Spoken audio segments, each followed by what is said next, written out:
مکہ مکرمہ میں نازل ہوئی ہیں، اور اس سورہ مبارکہ میں پچھلی سورت کی طرح قیامت کے مناظر اور وہاں کامیاب ہونے والے لوگ اور ناکام ہونے والے لوگوں کے حالات بیان فرمائے ہیں۔ جب کسی آدمی کو کسی بات میں شک ہو جائے تو اس کے شک کو دور کرنے کے لیے کافی محنت کرنی پڑتی ہے۔ جب اہل مکہ کو قیامت کے قیام میں شک تھا تو ان کے اس شک کو دور کرنے کے لیے اللہ رب العزت نے کئی صورتیں نازل فرمائیں، اور ان کا شک ایک اس طرح تھا کہ جب مر جائیں گے، مٹی میں مل جائیں گے تو دوبارہ کیسے زندہ ہوں گے، اور دوسرا یہ تھا کہ اگر زندہ ہو بھی گئے تو وہاں جیسے دنیا میں تقسیم ہے، یہاں کے جو امراء ہیں، یہاں کے جو بڑے لوگ ہیں، اور وہاں پر بھی یہی امراء اور خوشحال رہیں گے، اور یہاں کے جو غرباء ہیں، یہاں کے جو مساکین ہیں اور یہاں کے جو محکوم ہیں، وہ وہاں بھی ایسے ہی رہیں گے اگر ہوئے بھی تو۔ یہ ان کا خیال تھا۔ اب اس خیال کو دور کرنے کے لیے اللہ رب العزت نے ہمارے سامنے جو چیزیں ہیں ان میں سب سے بڑے جسم، ہمارے سامنے جو چیزیں ہیں آنکھوں کے سامنے، اس میں سب سے بڑا جسم آسمان کا ہے، تو اس کا ذکر سب سے پہلے فرمایا کہ آسمان بھی پھٹ جائے گا۔ جن لوگوں نے اپنے مضبوط گھر، بڑے محلات اور اچھے مٹیریل سے اپنے قلعے بنائے ہوئے تھے، انہیں جب کہا جاتا تھا کہ قیامت آئے گی اور یہ سارا کچھ ختم ہو جائے گا، تو ایک دم انہیں ان کے ذہن میں جھٹکا سا لگتا تھا کہ ہم نے تو بنواتے وقت بنانے والے کو یہ کہا تھا کہ مضبوط بنانا، سب سے اچھا مٹیریل لگانا، سب سے بہترین ڈیزائن کرنا، سب سے مضبوط گھر بنانا یا قلعہ بنانا، محل بنانا، اور یہ کہتے ہیں کہ یہ سارا کچھ ختم ہو جائے گا، یہ کیسے ہو سکتا ہے؟ تو اللہ رب العزت نے انہیں ان کے ذہن کی شک اور شبہ کو دور کرنے کے لیے سب سے بڑے جسم اور سب سے مضبوط چھت کے بارے میں فرمایا، اذا السماء انشقت، جب آسمان بھی پھٹ جائے گا۔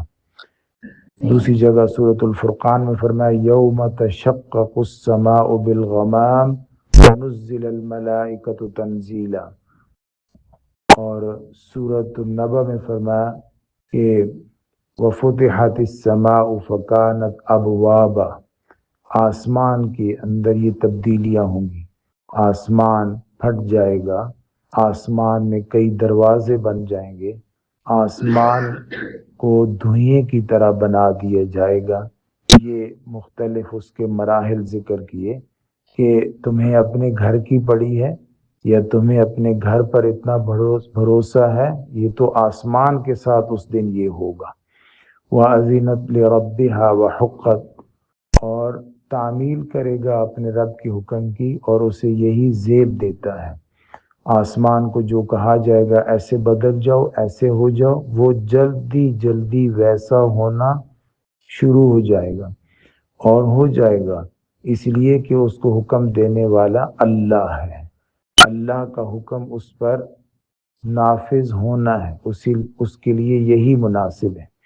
وَإِذَا الْأَرْضُ مُدَّتْ، اب دوسری بڑی چیز زمین ہے، تو زمین کا تذکرہ فرمایا اس کے بعد کہ جس دن زمین کو ہموار کر دیا جائے گا۔ زمین کو ایک تو اس طرح ہموار کہ اس میں پہاڑ اور چٹانیں ختم کر کے، اس میں سے وادیاں اور کھائیاں ختم کر کے اس کو ایک میدان بنا دیا جائے گا برابر، ایک تو اس طریقے سے۔ دوسرا، زمین ایک بہت بڑا کارخانہ ہے جس کے اندر ہر وقت کئی طرح کی چیزیں مسلسل بن رہی ہیں، مختلف ایک چیز سے دوسری بن رہی ہے، دوسری سے تیسری بن رہی ہے، کہیں گیسز بن رہی ہیں، کہیں سونا بن رہا ہے، کہیں جو ہے وہ جواہرات بن رہے ہیں، مختلف چیزیں اس میں، کہیں پودے بن رہے ہیں، کہیں اس میں کیڑے بن رہے ہیں، کہیں زمین کو چیزوں کو تبدیل کر کے مٹی بنایا جا رہا ہے، مختلف یہ بہت بڑا کارخانہ جس میں بہت کچھ ہر وقت ہو رہا ہے، لیکن اس دن اس کو روک دیا جائے گا۔ وَإِذَا الْأَرْضُ مُدَّتْ، اب یہ وہ جو اس کے اندر کام ہوتے ہیں فرٹیلائزیشن کے، وہ سارے کے سارے ختم ہو جائیں گے، روک دیے جائیں گے۔ وَأَلْقَتْ مَا فِيهَا وَتَخَلَّتْ، اور نکال دے گی جو کچھ اس کے اندر ہے اور وہ خالی ہو جائے گی، اپنے سارے جتنے پروڈکٹ اس کے اندر ہیں وہ سارے کے سارے باہر اگل دے گی۔ وَأَذِنَتْ لِرَبِّهَا وَحُقَّتْ، اور تعمیل کرے گی اپنے رب کے حکم کی اور وہ اسی لائق ہیں۔ اس وقت آسمان کسی اور اللہ کے حکم، اللہ کے کسی دوسرے حکم کو پورا کر رہا ہے، اور زمین کسی دوسرے حکم کو پورا کر رہی ہے، لیکن جس دن قیامت قائم ہوگی تو یہ سارا کچھ بدل دیا جائے گا۔ آسمان کے لیے احکام دوسرے ہوں گے، زمین کے لیے احکام دوسرے ہوں گے، اور یہ ان احکام کے قریب تر ہوتے جا رہے ہیں۔ یہ حکم جس وقت منسوخ ہونے ہیں اور دوسرے حکم ملنے ہیں، نافذ ہونے ہیں، یہ زمین و آسمان اس کے قریب تر ہوتے جا رہے ہیں۔ پھر انسان کو حکم دیا، یا ایھا الانسان، اے انسان، انک کادح، بے شک تو چلا جا رہا ہے، الی ربک، اپنے رب کی طرف، قدحا، کشا کشا چلنا، فملاقی، یہ آخری جو بات ہے ملاقی، یہ وہ مقصد ہے جس کے لیے یہ سارا انتظام کیا گیا ہے۔ ملاقی، اللہ کے حضور تجھے پیش کیا جائے گا۔ یہ جو پچھلا انتظام ہے یہ سارے کا سارا بہت شروع سے اس کو شروع کیا گیا ہے، اور اس کا جو اختتام ہے وہ اس کے شروع سے لے کر اختتام تک اس وجہ سے ہے کہ انسان کو اللہ رب العزت سے ملنا ہے۔ اور انسان دیکھیں، کچھ بھی ہو، امیر ہو یا غریب ہو، خوشحال ہو یا بدحال ہو،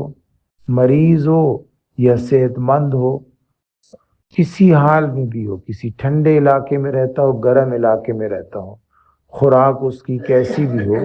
بہت اچھی خوراک کھاتا ہو یا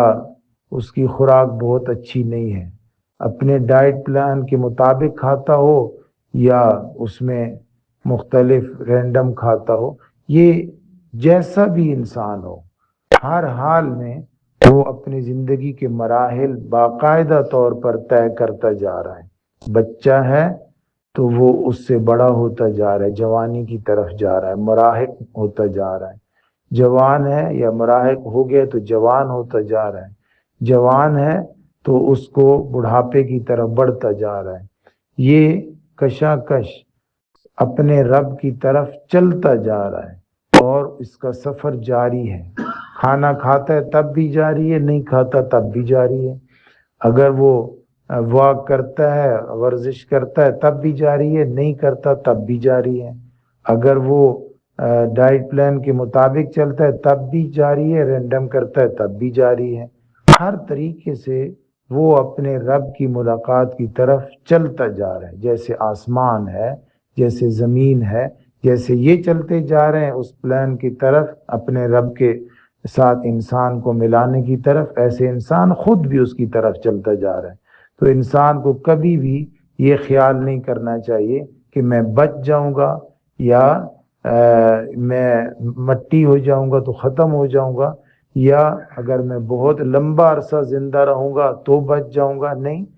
یہ ایک ایسا طریقہ کار اللہ رب العزت نے بنا دیا ہے کہ انسان اپنا سفر ہر حال میں اپنے رب کی طرف چلتے ہوئے گزارتا جا رہا ہے۔ اگر وہ بیٹھا ہوا ہے تب بھی وہ اللہ رب العزت کی طرف جا رہا ہے، اگر وہ محنت کر رہا ہے تب بھی وہ اپنے رب کی طرف ملاقات کے لیے جا رہا ہے، اگر وہ بہت مصروف ہے کسی دنیا کے کام میں، اتنا مصروف ہے کہ اس کے بغیر کوئی فیکٹری نہیں چل سکتی یا کسی ملک کا نظام نہیں چل سکتا، تب بھی وہ اپنے رب کی طرف بہرحال جا رہا ہے. بہت پڑھا لکھا ہے، بہت سمجھدار ہے، تب بھی اس کی اپنے رب کی طرف کا سفر جاری ہے. اور ایک بیوقوف ہے، جاہل ہے، تو اس کا بھی اپنے رب کی طرف ملاقات کا سفر جاری ہے. اللہ رب العزت کا ہمیں استحضار نصیب فرمائے.